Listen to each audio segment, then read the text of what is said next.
बाजना बाजे सहनैया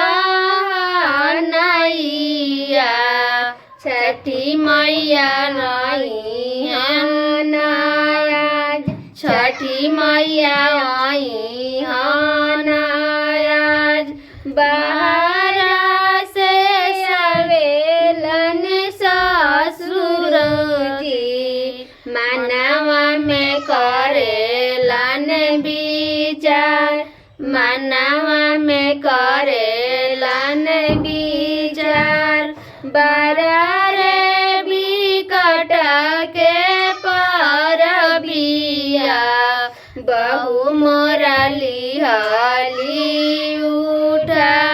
बहु मोरा लिहाली उठा बाहर से आवेले भासुर जी मनवा में करेलन विचार मनवा में करेलन विचार बरारे संकट के परबिया बहु मोरा लिहाली उठा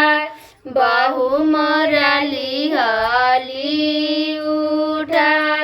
बाहर से आवेले बलमा जी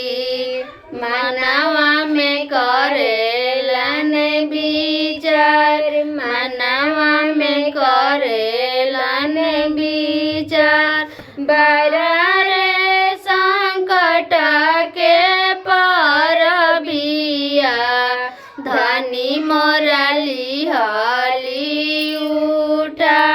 धनी मोरा लिहाली उठा बाजना बाजे सहनैया छठी मैया आई हनायाज छठी मैया आई